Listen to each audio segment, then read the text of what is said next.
Assalamualaikum warahmatullahi wabarakatuh. Waalaikumsalam warahmatullahi wabarakatuh.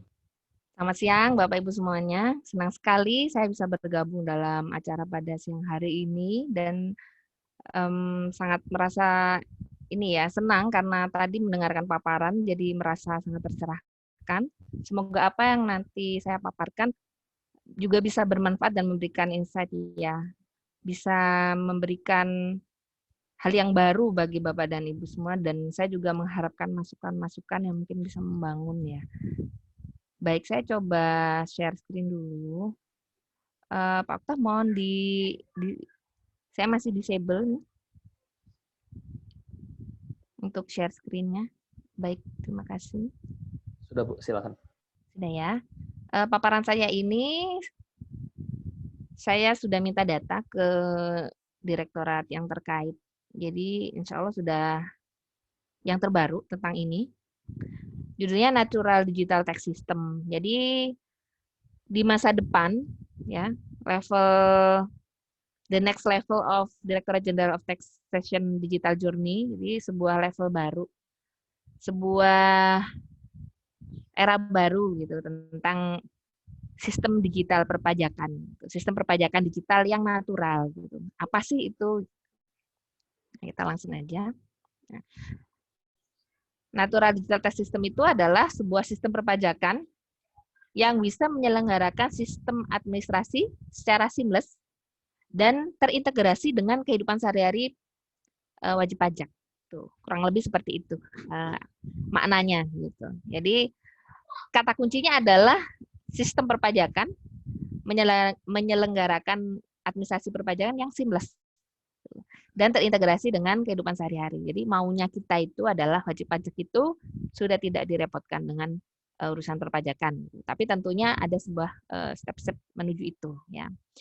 Ada 3 strategi yang digunakan Direktorat Jenderal Pajak. Yang pertama yaitu migrasi ke digital ecosystem. Kedua, establish integrated dan interactive system. Dan yang ketiga, establish digital auto-regulated system. Jadi yang pertama, ekosistemnya dibuat digital, kemudian terintegrasi dan ada sistem interaktifnya, dan yang ketiga digital auto regulated systemnya. Nah, kita bahas dulu yang pertama, yaitu digital ecosystem strategi. Tahapan-tahapan apa yang harus dilakukan, harus dijalani untuk menuju digital ecosystem strategi ini. Yang pertama, shifting ke digital channel, kemudian memperkuat data validasi, kemudian memperkuat natural sistemnya. Kita ada mengimplementasikan risk-based enforcement approach, kemudian inisiatif click call counter, dan terakhir establishing flexible workspace. Ya, untuk saat ini kita sudah di fase 5 menuju 6. Ada beberapa inisiatif strategi yang sudah dilakukan, ada 6 di sisi yang ini. Ya. Ini sudah kita lakukan saat ini di Direktorat Jenderal Pajak. Ini mungkin Bapak Ibu ada yang sudah mengalami dan mungkin ada yang belum. Yang pertama di e-registration, yaitu pendaftaran wajib pajak. Jadi wajib pajak itu kalau mau daftar sekarang cukup di rumah aja pakai gadget. Jadi melalui e-registration saja. Ya. Ini di level pendaftaran, jadi e-registration. Yang kedua, validasi NPWP online. Validasi ini oleh pihak ketiga, misalkan bank atau pihak-pihak lain yang membutuhkan validasi NPWP dapat dilakukan secara online. Kemudian, e-faktur, aplikasi e-faktur ini terkait pajak pertambahan nilai. Jadi, kalau ada PPN, menerbitkan faktur itu semua menggunakan aplikasi e-faktur. Jadi, sudah tidak ada lagi faktur berbentuk kertas. Yang keempat, terkait pemotongan atas penghasilan jasa, itu ada kita elektronik bukti potong. Jadi sekarang bukti potong itu tidak manual, tapi elektronik. Ini khusus untuk perusahaan. Untuk orang pribadi belum. Kemudian elektronik billing system, ini di sisi pembayaran. Jadi untuk membayar pajak itu tidak di kantor pajak. Dan menggunakan elektronik billing, billingnya dibayar menggunakan internet banking, jadi tidak perlu kemana-mana untuk bayar pajak, bahkan bisa bayar di Tokopedia, ya, di marketplace juga bisa. Kemudian untuk pelaporannya menggunakan e-filing dan e-form. Terakhir kita juga sudah launching e-form PDF selain e-form lama yang berbentuk SFDL. Jadi kita ada beberapa channel untuk e-filing. Kita ada yang ISPT, ada yang e-filing berbasis web, juga ada yang e-form. Jadi memang ada berbagai macam pilihan. Gitu. Nah, untuk yang sedang berjalan, untuk inisiatif yang strategi pertama tadi yang migrasi ke ekosistem tadi gitu ya. Kita ada yang sedang ongoing, yaitu permohonan perubahan data, update data secara online. Jadi misalkan Bapak Ibu ada perubahan data, tapi terbatas hanya beberapa data, hanya 3. Jadi yaitu misalkan kita ganti alamat, tapi dalam satu wilayah kantor pajak yang sama. Kemudian juga email dan juga nomor telepon itu bisa secara online bisa dilakukan di akun DJP online. Tapi kalau perubahan data yang dalam satu alamat itu menggunakan kering pajak gitu. Nah, yang kedua adalah yang sedang berjalan saat ini adalah elektronik bukti potong unifikasi. Jadi ke depannya semua bukti potong PPA pasal 23 gitu ya, PPA pasal 26, PPA pasal 4 ayat 2 semua jadi satu. Jadi nggak ada lagi tuh macam-macam menerbitkan bukti potong untuk berbagai macam jenis pajak itu jadi satu gitu. Kecuali PPA pasal 21 itu masih belum bisa. Yang ketiga, elektronik bukti potong bendahara. Jadi bendahara pemerintah nih yang sedang kita kejar saat ini yaitu untuk membuat elektronik bukti potong bendahara karena di sini banyak sekali masih banyak yang perlu diperbaiki di sisi bendahara. Yang keempat, SPT XML base ya, ini agar lebih mudah datanya kita juga masih proses. Yang 5, program Trisi, Click Call Counter, program ini baru launching juga. Jadi konsepnya memang kita nanti semuanya itu di pusat ya. Wajib pajak bisa klik, bisa akses semua di DJP online. Kalau ada masalah dia tinggal call di asistensi melalui telepon, layanan telepon. Nah, kalau yang klik dan call ini masih belum bisa, baru dia counter, baru ke KPP. Jadi arahnya memang semua sudah flexible working space ya. Jadi semuanya bisa dilakukan kapanpun, dimanapun, permasalahan perpajakannya tanpa harus keluar rumah gitu. Ini sesuai dengan kondisi pandemi saat ini. Yang keenam, elektronik TPA, taxpayer account. Jadi maunya itu wajib pajak itu mengetahui apa saja kewajiban dia, sama seperti kami tahu bagaimana wajib pajak. Ya, jadi semacam apa ya? Ada account yang bisa dilihat oleh wajib pajak tentang state-nya dia saat ini bagaimana gitu. Jadi ada sebuah ruang gitu di situ. Nah, terakhir elektronik materai ini terkait undang-undang bea materai yang baru kemarin dan memang masih proses ya. Jadi nanti elektronik materai ditunggu saja. Nah, apa yang next terkait migrating di digital ekosistem ini yaitu redesign SPT form. Jadi biar SPT itu untuk pelaporan pajak itu lebih sederhana, lebih enak ya, tidak seperti sekarang mungkin banyak yang menganggap memang masih ribet dan banyak yang harus diisi, padahal sebenarnya banyak yang kosongnya gitu. Jadi memang next-nya adalah redesign SPT form. Kita lanjut ke strategi yang kedua ya. Setelah tadi kita migrasi digital ekosistemnya, kita strategi kedua yaitu establish integrated and interactive system strategis. Kita ke strategi berikutnya. Yang pertama, establishing open IT system dulu, kemudian collaborating dengan pihak ketiga untuk menyediakan layanan digital, dan ketiga, providing tax clearance information. Nah, yang sudah kami lakukan di DJP itu ada 6, yaitu API e-registration dan validasi NPP untuk Himbara via ASP. Jadi, kalau di bank-bank yang Himbara itu sudah tervalidasi. Jadi misalnya wajib pajak, mau daftar gitu udah tervalidasi, bahkan dia bisa minta dibuatkan NPWP di situ. Ya itu sudah launching waktu itu sekitar tahun 2020 kalau nggak salah.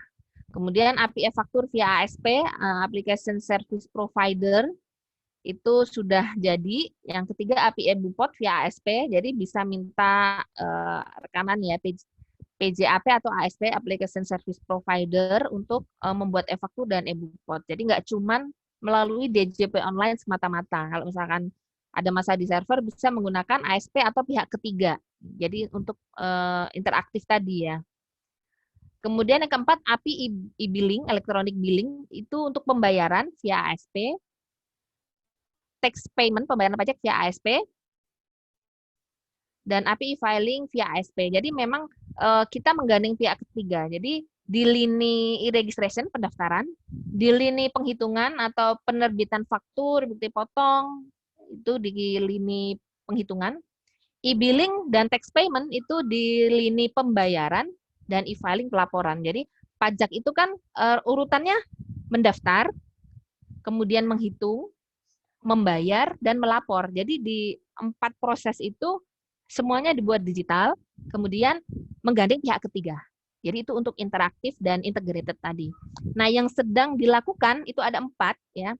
Yang ongoing, API REC dan validasi NPWP, selain yang Himbara tadi, kemudian API filing berbasis XML. Yang ketiga, integrasi data dan layanan DJP BUMN. Ini kita sudah yang paling ini ya, kita sudah MOU ya. Tahun lalu juga ada beberapa, misalkan PLN mungkin ya, terus kemudian Main ID itu juga, terutama terkait e-faktur host to host itu kita juga sudah juga. Jadi ada yang piloting dan ada yang sudah dilakukan. Ini kedepannya memang biar lebih baik ya koneksi antara DJP dengan BUMN ini, karena memang datanya sangat besar dan sangat bisa dioptimalkan untuk yang lain-lain ke depannya gitu, untuk penggalian potensi, untuk layanan yang lebih baik. Kemudian yang keempat, branchless tax office. Ya, ini masih dalam proses. Nah, next kita di kolaborasi elektronik metre gitu. Karena yang tadi di sisi digital ekosistemnya, sistem e-metrenya masih dalam proses. Jadi next untuk inisiatif yang interaktif ini kita kolaborasikan gitu dengan pihak ketiganya, itu juga masih akan next. Jadi belum dilakukan ya. Yang ketiga, strategi tentang establish digital auto regulated system. Ya. Establishing open IT system, collaborating. Oh, sebentar. Sorry. Oke, kayaknya yang digital auto regulated ya. Oh ya, oke. Yang pertama, implementasi OTP dan sertifikat elektronik itu di lini pelaporan ya. Jadi one time password. Yang kedua, terkait perhitungan di pre-populated data pada aplikasi e-faktur. Jadi misalkan ada perusahaan yang menerbitkan faktur gitu ya. Dia data yang sudah dia lakukan, data pembeliannya otomatis masuk ke dalam aplikasi e-faktur. Otomatis ya. Jadi bisa get data, dan data impor yang dilakukan di bea cukai itu otomatis masuk ke data aplikasi e-faktur karena kita sudah mendapat data dari bea cukai, sudah cleansing data, jadi datanya sudah masuk. Itu sudah launching sejak tahun lalu, akhir tahun 2020. Tapi sebenarnya pilotingnya sudah lebih awal. Cuma secara nasional baru di September 2020. Kemudian SPT PPN otomatis pada e-faktur, SPT PPH otomatis pada elektronik bupot, dan pre-populated data SPT PPHOP. Pre-populated data itu misalkan gini, ada wajib pajak orang pribadi, dia sudah mendapat penghasilan dan sudah dipotong pajaknya oleh pemberi penghasilan. Nah, pemberi penghasilannya sudah melapor menggunakan SPT elektronik. Jadi datanya kan sudah masuk tuh ke server kami. Data yang tadi masuk secara elektronik itu masuk ke SPT. Jadi ketika wajib pajak ini mau lapor, datanya itu otomatis muncul di sistem. Nah, nanti akan ada notifikasi, Anda ingin menggunakan data ini atau tidak. Gitu. Jadi dengan ini, layanan ini diharapkan membantu wajib pajak dalam melapor. Jadi tadi di sisi registrasinya ada, penghitungannya ada, kemudian di sisi pembayaran ada, dan di sisi pelaporan pun ada. Nah, di fase ini untuk ongoing proses development kita ada 4, yaitu pengembangan digital ID, kemudian kode billing otomatis, pre-populated data SPTPPA badan, karena yang orang pribadi sudah, tapi yang badan belum, kita masih ongoing, masih. Kemudian pengembangan XBRL, ini untuk laporan keuangan ya, biar lebih akuntabel gitu.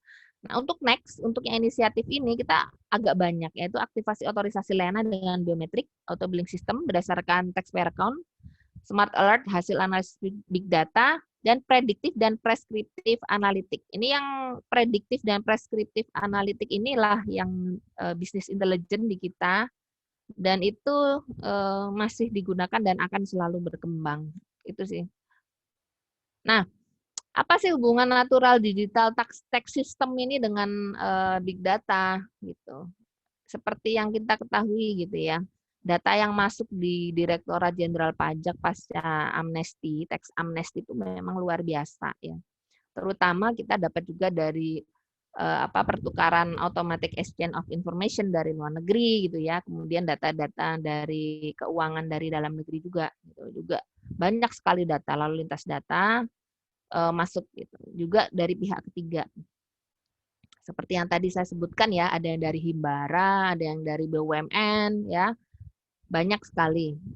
Kemudian dari Kemenkumham ya, Kementerian Perdagangan, Industri dan Perdagangan, Kementerian Koperasi, kita data banyak sekali. Kementerian data-data Dukcapil juga semuanya masuk gitu. Jadi natural digital tax system ini gitu, dari 3 strategi tadi ya, migrated to digital, establish integrated interaktif tadi, kemudian establish digital auto regulated tadi ya, itu dia akan terimplementasi dengan electronic service.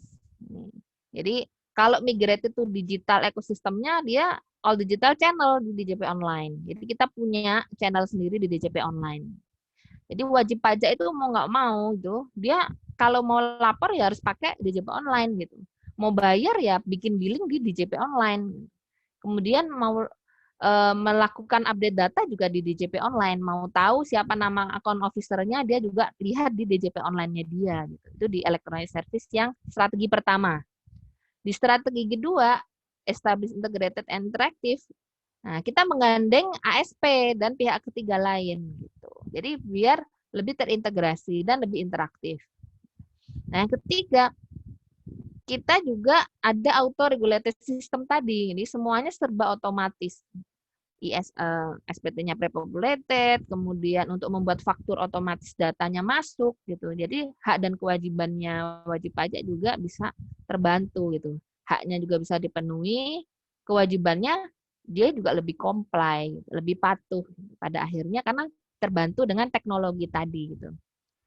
Contohnya kalau e-faktur ya, kalau zaman dulu kadang dia beli barang, fakturnya nggak dikasih sama lawan transaksi. Tapi dengan sekarang, dengan adanya pre-populated, jadi muncul. Jadi dia tahu, oh ini hak saya nih untuk mengkreditkan, otomatis muncul di sistemnya. Dia mau pakai atau tidak, itu terserah. Tapi di sistem sudah muncul.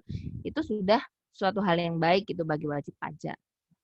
Nah, di sini ya, di proses selanjutnya itu ada core tax system yang nantinya akan menjadi salah satu proses reformasi di Direktorat Jenderal Pajak ya, dan masih proses sampai saat ini, nanti akan berjalan sampai 2024 untuk settle-nya.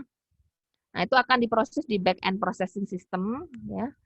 Di sini akan masuk ke big data analytic system kita. Ya, ada decision support system di situ. Ya. Dari big data tadi akan feeding data ke electronic service channel yang tadi itu, yang pre-populated, kemudian yang e-faktur tadi ya. Jadi menciptakan sebuah aktivitas yang natural gitu. Jadi harapannya wajib pajak itu semua datanya masuk ya, untuk daftar ya dari rumah. Kemudian dia menghitung, wah udah otomatis dapat faktur, dapat bukti potongnya otomatis dari sistem.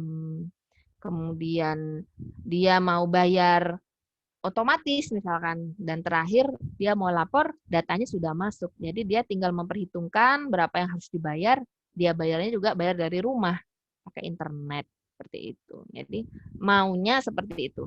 Jadi sistem perpajakan digital itu natural, itu menyatu dengan kehidupan wajib pajak sehari-hari. ya jadi seperti kita biasa lah gitu. Kalau misalkan kita ada satu aplikasi yang mengubah hidup kita ya, misalkan kayak sebut sebut aja kayak Gojek itu kan mengubah hidup kita yang tadinya kita jalan cari makan sekarang tinggal WA aja gitu atau pakai aplikasi dia ada yang mengantar gitu. Kan mengubah perilaku gitu. Nah, kita juga mengubah behavior-nya itu yang tadinya pakai kertas gitu, sekarang sih maunya elektronik semua gitu. Dan harapannya memang makin banyak wajib pajak yang mau migrasi karena itu bukan hal yang mudah ya Bapak Ibu untuk meminta untuk apa ya agar wajib pajak itu mau belajar digital ya, mau lapor elektronik itu bukan hal yang mudah. Ada tantangan-tantangan terutama karena di Direktorat Jenderal Pajak itu unit kerjanya dari Sabang sampai Merauke. Nggak semuanya seperti Jakarta, nggak semuanya punya jaringan bagus seperti di Jakarta. Nggak semua SDM wajib pajak Indonesia ini mengetahui teknologi dengan baik, yang melek digital, tidak semuanya. Tuh, dan banyak sekali tantangan, tapi kita yakin dengan adanya desain, inisiatif, dan strategi ini ya, apalagi dengan perkembangan teknologi semakin hari yang semakin berkembang gitu. Kita yakin ini nanti akan mencapai tujuannya, yaitu sebuah sistem digital yang bisa natural, gitu, yang bisa memudahkan wajib pajak. Nah, ini ada quote sedikit dari Bill Gates. The advance of technology is based on making it fit in so that you don't really ever notice. So it's part of everyday life. Gitu. Terima kasih Bu Etmalia, ini sangat menarik ya. Jadi saya sebenarnya tadi lagi mikirin juga nih, kenapa ketika saya membuat, jadi beberapa waktu yang lalu saya mengurus suatu hal gitu, dan ini sudah terintegrasi, benar yang Ibu sampaikan, sudah terintegrasi langsung mendapatkan NPWP ya. Kalau dulu kan biasanya belum ya, sebelum ya mungkin tadi terintegrasi itu masih belum gitu. Bahkan ketika mengurus NIB pun itu sudah sudah terintegrasi dengan pajaknya, kemudian dengan kementerian terkait untuk urusan perizinan dan lain sebagainya. Nah, ini juga peranan teknologi informasi yang nantinya mungkin akan lebih di-extend ya dengan adanya kemampuan artificial intelligence ini. Seperti itu. Oke, untuk penanggap pada hari ini ada Pak Hendro Sasongko. Ini salah satu yang fokus pada bidang financial planning ya, dan juga pajak. Silakan Pak Hendro.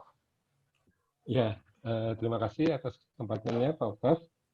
Menarik tadi yang dibilang oleh Mbak Etmalia gitu ya. Yang tadi juga saya senang ada komunikasi dengan Mbak Dewi ya. Jadi kita harapkan forum-forum seperti ini bisa membuat kita semacam sandbox gitu Mbak. Jadi kalau ada suatu peraturan atau apa, kita mungkin bisa sosialisasi dulu di sini. Itu satu. Terus kedua, kita juga mengharapkan kalau bisa, ini kan tadi AI untuk pemeriksaan, ya kan? Nah, mungkin bisa untuk memberikan suatu seperti kalau di Bank Indonesia kan adanya BI checking ya, Mbak ya. Kalau ada orang mau minjam dan sebagainya gitu kan. Jadi kalau dia mau minjam bermasalah bisa ketolak gitu kalau dia mau kredit. Nah, kalau di tax mungkin ada nggak semacam nantinya tax checking gitu ya? Maksudnya kalau ada suatu investor misalnya mau masuk startup atau apa, kita tahu bahwa dia itu bagus gitu, performance-nya dari hal kredit dan perpajakannya. Jadi bagus untuk due diligence, financial diligence, legal diligence kan lain lagi gitu. Nah ini ada kesana Mbak?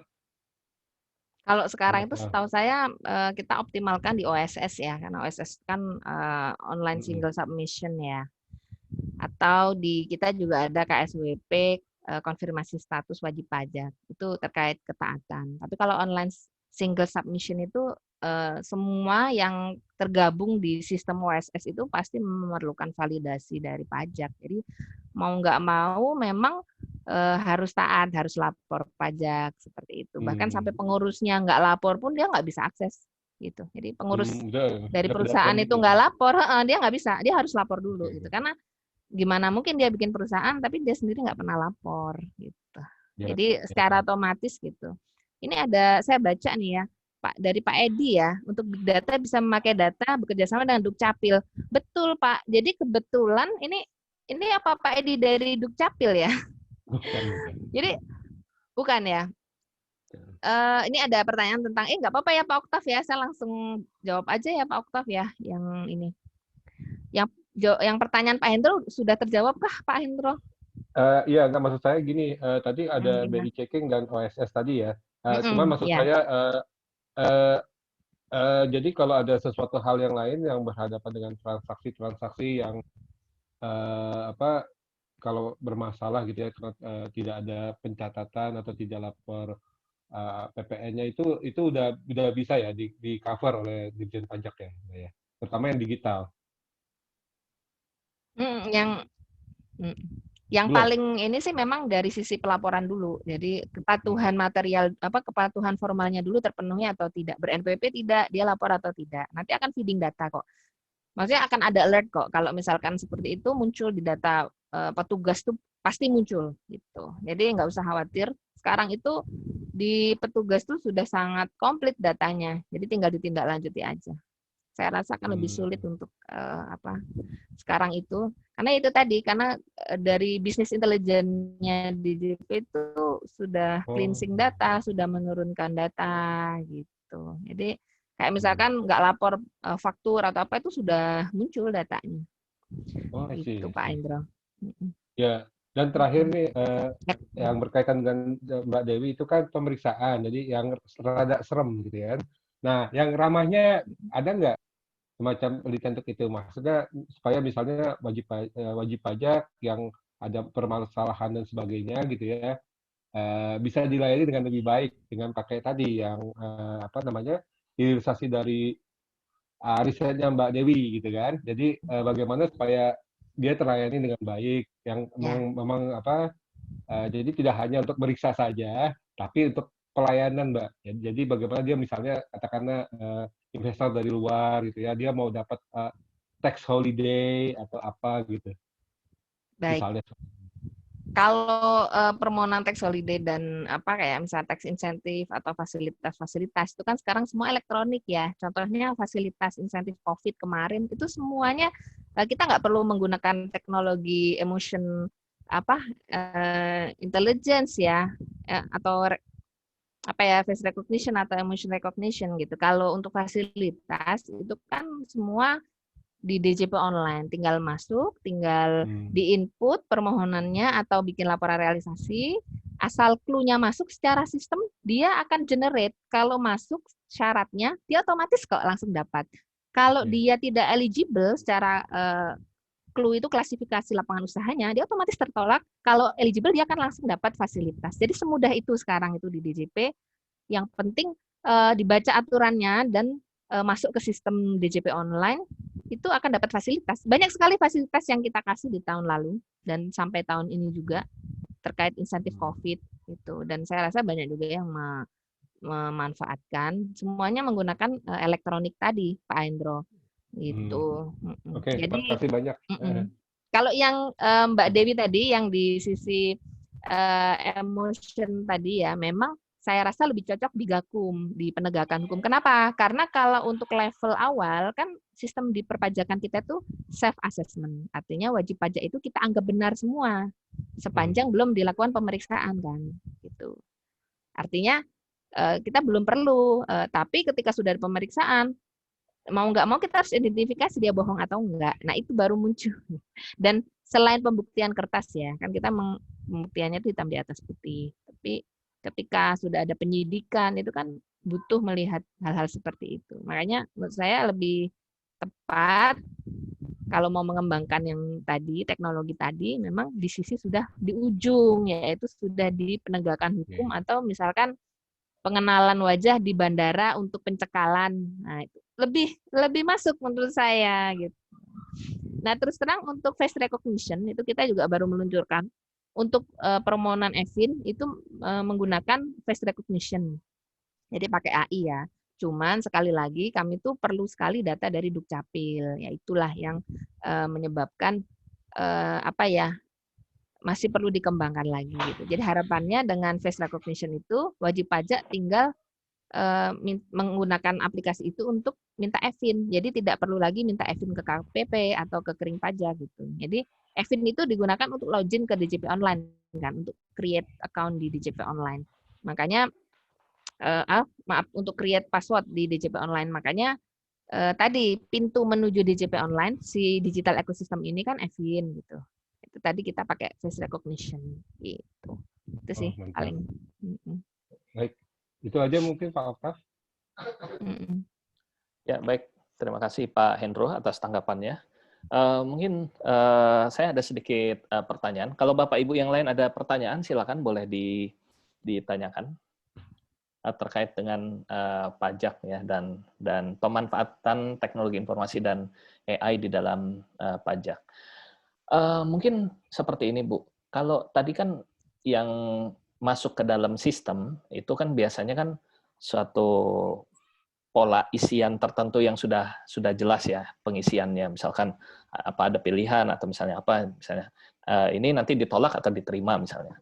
Tapi kalau misalkan form isiannya itu suatu isian yang tidak terstruktur misalkan, atau misalkan data yang didapatkan tadi kan sempat menyinggung juga terkait dengan API data-datanya. Jadi misalkan ada beberapa hal yang tidak terstruktur yang dimasukkan, misalnya teks panjang dan lain sebagainya. Apakah bisa ini peranan AI untuk merapikan bagian-bagian tersebut kira-kira, Bu? Memang tadi ya yang saya sebut tuh memang ada beberapa yang sedang dalam pengembangan, misalkan tadi XML, terus apa tadi?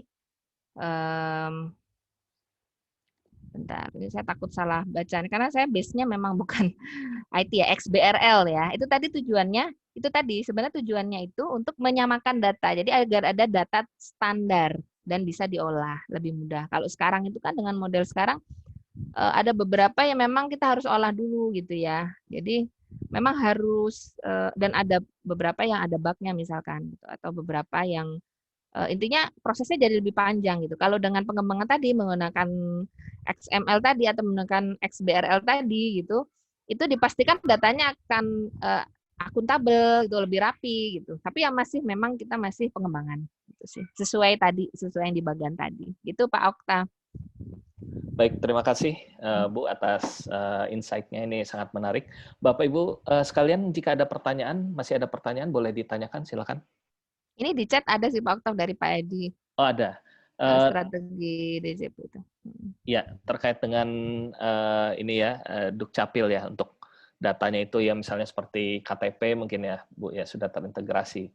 Biasanya Pak Edi juga ya di rumah sakit kan sudah terintegrasi ya antara apa data Dukcapil dengan data tertentu gitu ya. API-nya sudah. Belum, Pak. Ya. Ya, bagaimana Pak Edi? Izin menyampaikan terkait dengan pertanyaan saya di awal. Kalau kita melihat dari jumlah penduduk Indonesia yang cukup banyak, lebih dari 200 juta ya. Dan saya lihat potensinya itu luar biasa sebetulnya, Pak.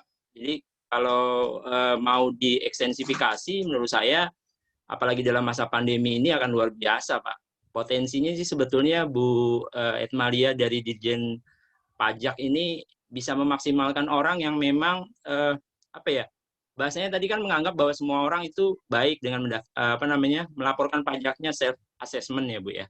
Tapi kita melihat banyak celah-celah yang belum membuat sadar mereka bahwa pajak itu adalah tulang punggung pembangunan. Itu yang saya lihat. Kita sebagai ASN aja kan sudah pasti sudah jelas ya Bu, dipotong pajaknya dan membayarkan pajak mungkin jauh lebih tertib dibandingkan sama teman-teman yang lain. Itu kan sebetulnya tantangan. Nah, kalau saya melihat sumber daya manusia Direktorat Jenderal Pajak itu luar biasa Bu. Kalau saya lihat, kalau itu dimaksimalkan akan jauh lebih baik kalau menurut saya. Nah, itu saya pengen tahu nih strategi apa dari teman-teman Direktorat Jenderal Pajak, apalagi dalam masa pandemi ini Bu. Kan banyak anggaran-anggaran di kementerian yang harus di-refocusing, dipastikan untuk ini dan sebagainya. Terima kasih. Baik. Makasih Pak Edi. Ini saya seneng banget nih kalau saya jadi semangat sekali gitu ya kalau mendengar pertanyaan dari Pak Edi, terus tadi juga pernyataannya gitu. Saya jadi terharu gitu ya. Terus terang heroisme bangga terhadap pajak itu masih perlu digaungkan sekali di negara kita gitu ya. Dan kenapa potensi pajak dan tax ratio-nya masih rendah, itu banyak bahasan, salah satunya tentang underground ekonomi. Jadi masih banyak sekali gap antara PDB dengan yang masuk ke dalam sistem perpajakan ya. Salah satunya ke underground ekonomi ini tadi. Jadi banyak sekali ekonomi kita yang belum masuk ke dalam sistem, terutama sistem digital. Itu banyak juga kan orang yang nggak punya rekening misalkan, atau dia memang sengaja nggak mau buka rekening, nggak mau bertransaksi menggunakan NPWP, nggak mau punya NPWP, memang sementara dia mempunyai usaha atau simpul-simpul ekonomi gitu ya, tapi dia menggunakan nama lain tuh masih banyak memang. Nah, strategi DJP untuk saat ini kita punya namanya program untuk ekstensifikasi itu, termasuk strategi di tahun lalu tentang kewilayahan. Jadi pengawasan perkewilayahan itu digalakkan juga tahun ini juga. Gitu. Salah satunya karena kita sudah punya data yang tadi saya bilang ya. Kita punya data banyak, kita optimalkan dengan big data, kita analitik, kita lihat dan muncul data-data, misalkan ini yang paling gampang aja, data rekening ya. Jadi semenjak tax amnesty kerahasiaan perbankan internasional itu sudah tidak ada lagi. Artinya nasional juga pasti nggak ada. Internasionalnya udah nggak ada. Gitu. Artinya udah nggak ada lagi tax haven. Itu harusnya sudah nggak ada. Orang naruh dana di Swiss pasti ketahuan. Ya, warga negara Indonesia naruh dana di Singapura pasti ketahuan. Dan pasti akun representatifnya tahu. Tuh. Simpelnya seperti itu. Apalagi yang dia nggak punya NPWP. Itu datanya turun, Pak. Terus terang. Dan kita harus tindak lanjuti. Itu yang saya tahu. Dan kita masih sedang mengejar itu. Nah, yang jadi masalah satu, kalau ada orang yang dia tidak naruh rekening menggunakan nama dia, gitu. Jadi dia pakai nama nomini, dia pakai nama adiknya, kakaknya, atau dia cuci money laundry, ya seperti itu. Dia bikin usaha, tapi usahanya nggak ada usahanya, cuma naruh uang aja, naruh saham aja, seperti itu. Ya, tapi sekarang mau kemana dia mau lari? Naruh saham, pasti udah masuk data AHU kami sudah bisa akses. Contohnya seperti itu ya. Jadi kalau mau benar-benar selamat nggak masuk data DJP ya nggak masuk ke sistem. Tapi untuk saat ini apakah ada orang yang bisa seperti itu? Saya rasa dengan digitalize, kalau Indonesia bisa go digital semuanya ya, itu udah nggak ada lagi underground ekonomi. Gitu sih. Itu pendapat saya. Semoga nanti ke depan kita bisa lebih banyak kerja kolaboratif ya, termasuk dari komunitas-komunitas seperti ini ya, kalau bisa jadi asosiasi atau yang lebih serius gitu, itu bisa sangat bagus gitu, bahwa masalah pajak itu isu kita semua, masalah kita semua. Karena kalau ada orang yang nggak bayar pajak padahal penghasilannya besar, karena dia nggak masuk sistem digital, itu harusnya kita lawan bersama, itu musuh kita semua. Itu sih menurut saya. Itu mungkin Pak Edi ya, semoga bisa membantu. Oke, baik. Terima kasih Pak Edi pertanyaannya. Ini karena waktu kita terbatas, untuk sesi yang keempat pada hari ini, kita cukupkan. Terima kasih Bu Edmalia atas share-nya. Terima kasih Pak Okta, Pak Hendro, terima kasih Pak Edi. Ya, makasih.